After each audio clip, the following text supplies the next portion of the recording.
The inspiration behind Wonderment Walk Victoria was a number of similar projects, but not exactly the same projects, both within Australia and worldwide, and really a view that this was something that was lacking in Melbourne and in Victoria more generally. So I think that both Eddie and Leon came up with the idea, workshopped it, and then decided that they needed to get some other people involved to bring the project to life.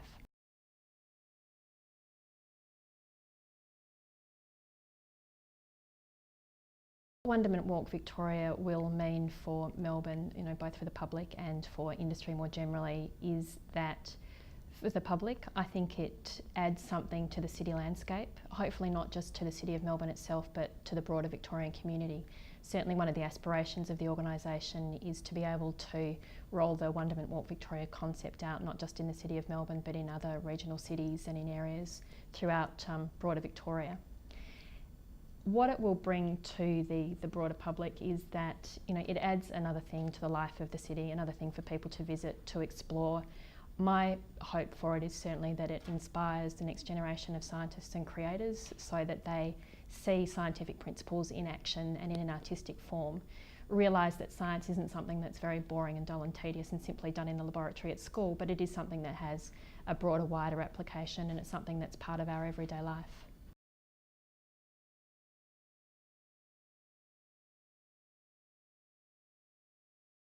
For me, Wonderment Walk Victoria embodies personal and professional beliefs. As I'm the mother of a small child, he's 5. And one of the things that's been wonderful throughout the course of this last year when he started school is to see the way in which he started to engage with concepts of science and the really playful way that science is now taught in schools. So to give an example, one of the things I've been learning about this year is the human body. And rather than studying texts and charts or watching movies about biology, the way it's been brought to life is that they actually all dressed up as a part of the human body and had to interact with each other. Some kids were the oxygen, other kids were the blood vessels. They had to play with each other and work out the ways that these different things interacted with each other. And I'd like to see that sort of sense of playfulness come back into the study of science. A lot of people, when they think about creativity, think of creativity being limited to what we've defined as the creative arts, so painting or sculpture or dance or whatever it happens to be. And very few people realise that there's actually an element of creativity in the things that all of us do from day to day. So for example, I'm a lawyer, and I think that one of my jobs is to be creative on behalf of my clients, so to come up with creative solutions to legal problems, or to take a set of facts and find a way to address those in a way that delivers things that two parties want, which requires creativity and imagination. So I'd like to see people realise that one element of science is an element of creativity, because I believe that the best scientists are the ones who are able to think in that more creative, sort of playful way.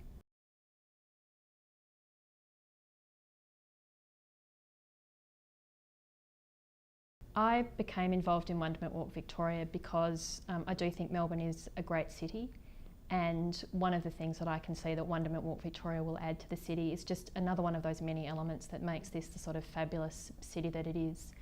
I worked for a long time in Singapore, and one of the things that I think that city aspires to be is more like cities like Melbourne, one of the great cities of the world, where we do have all sorts of different activities that people can participate in. There are so many different opportunities here to see, to explore, to learn, to grow. And this will add to that catalogue of things that makes Melbourne such a wonderful and vibrant city that it is. I was excited by the opportunity to be able to be part of that. I was certainly inspired by the passion that Leon and Eddie have brought to the project, and it felt like something that I should be part of.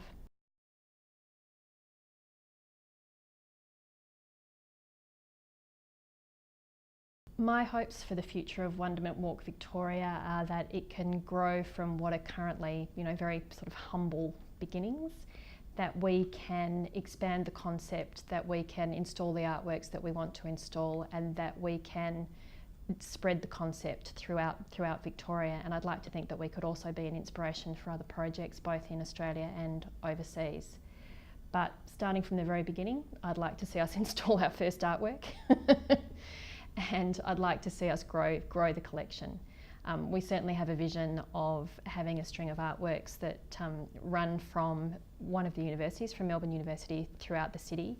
And what I'd really love to see is that chain completed, so that we had the chain of artworks illustrating scientific and mathematical principles running from Melbourne Uni, all the way down to the Yarra River.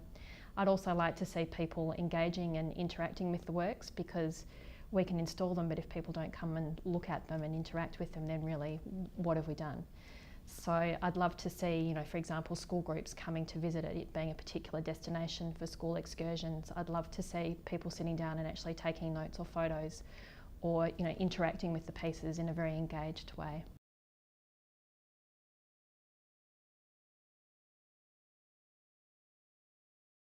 Because I think it is a project that is very important. I think it's something that's currently lacking in Melbourne, as I said before. So I would love to see the project flourish. I'd love to see it attract significant support from corporates and from government.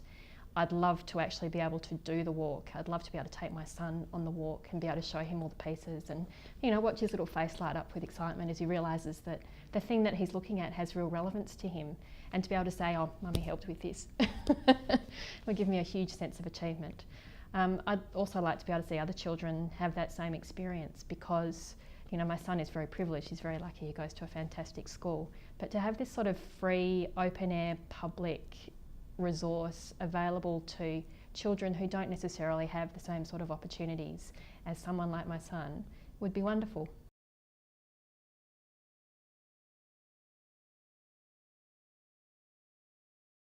The legacy I'd like to leave Melbourne through my work with Wonderment Walk Victoria is an amazing public facility that continues to grow and evolve. I'd hate to see this thing, you know, stultify, not to develop.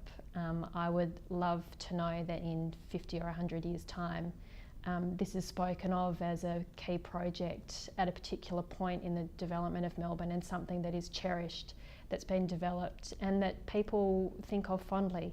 You know, there are things that you remember from when you were a kid, like when we visited X or Y or whatever it happened to be, and I'd love for Wonderment Walk Victoria to become one of those things that, or that people say, one of the things that inspired me to pursue my scientific studies and scientific career was the exposure that I had to Wonderment Walk as a child.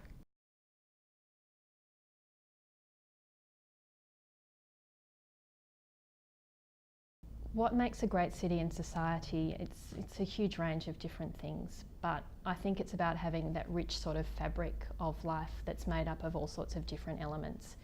It's about allowing people room to be creative. It's allowing people room to be non-conformist. It's about providing experiences and opportunities. It's about there being space for people to grow, to develop, to pursue their dreams and aspirations. It's about inspiring people to do all of those sorts of things.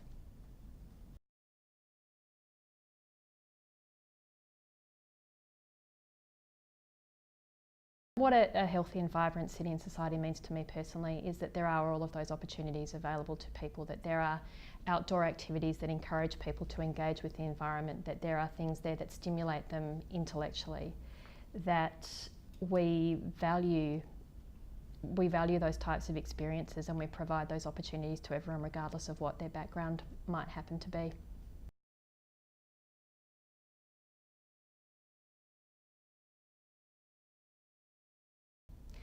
I think it's something that's become lost. The link between art, science and creativity is that to be an amazing scientist, I think you actually have to be a very creative person, because otherwise you're just going through processes. You know, you're putting bugs onto gels in a petri dish and watching that. But unless you have that sort of imaginative leap so that you can see what is and you can imagine what might be, and then explore what's the gap and how do I bridge that gap between what is and what might be, you're always just going to be a very run-of-the-mill scientist. So as I said, the best scientists are those who are able to make those sort of creative leaps and then work out how to bridge the gap, or who imagine what might be and then explore the possibilities to consider, you know, how do we actually achieve what might be.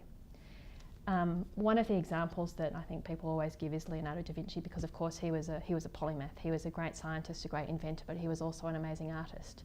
I think now we tend to put people in boxes. You're a scientist, therefore you're boring, you wear a white lab coat, you work in a lab, there's nothing creative about what you do. But of course there does have to be that spark of creativity for there to be the inspiration, the new discoveries. And I think one of the things that artists and great scientists have in common is that they're all slightly mad.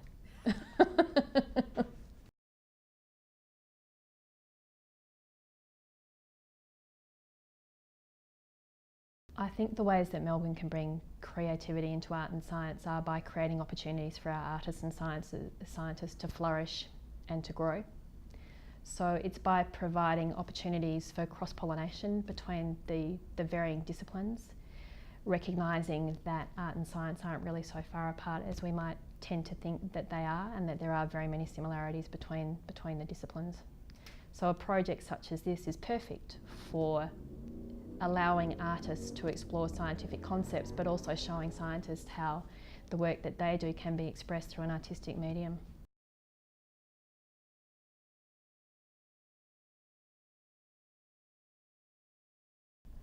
The way that Wonderment Walk Victoria will make Melbourne a more livable city is by adding to the marvellous facilities that we already have.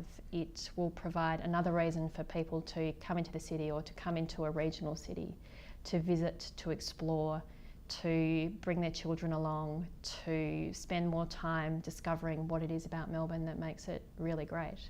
You know, we have so many wonderful facilities and opportunities here at the moment, but this is something that I think is really unique and will add another element to what makes Melbourne great.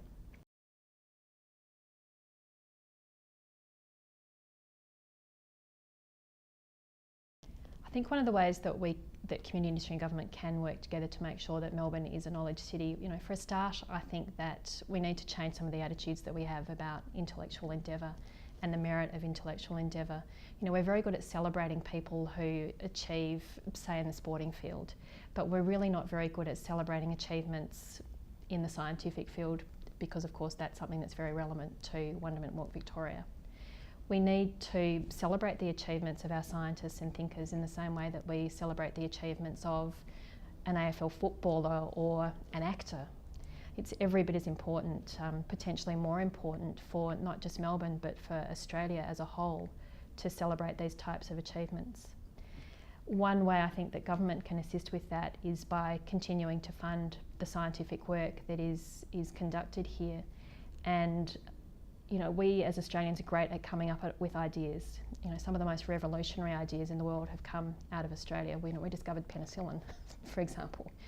But one of the things we haven't been so good at is actually capitalising on those opportunities, or making sure that the broader community knows about them and is inspired by them to do similar things.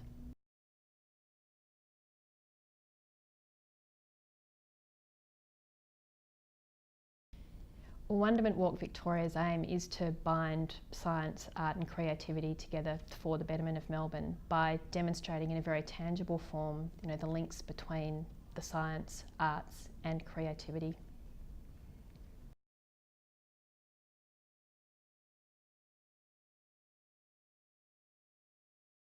Wonderment Walk Victoria will be relevant to everyone who has an interest in our world, the way our world works and the ways that we can better our world, because it really is through science that we have the type of world that we currently have. You know, the computers that we all enjoy, the medicine that we have access to, all of these things have come about through scientific endeavour and because of the creativity of the scientists who came up with these ideas and then had the passion to follow through on them through to completion. And art is one of those elements of our lives that enriches it. You know, you see an amazing painting or sculpture and you're moved by it and you contemplate what it means to be human, and I hope that that is something that Wonderment Walk Victoria will inspire people to do. So to wonder at the miracles of science, but also to step back and wonder at the artistic skill and creativity that's gone into the work that they're observing.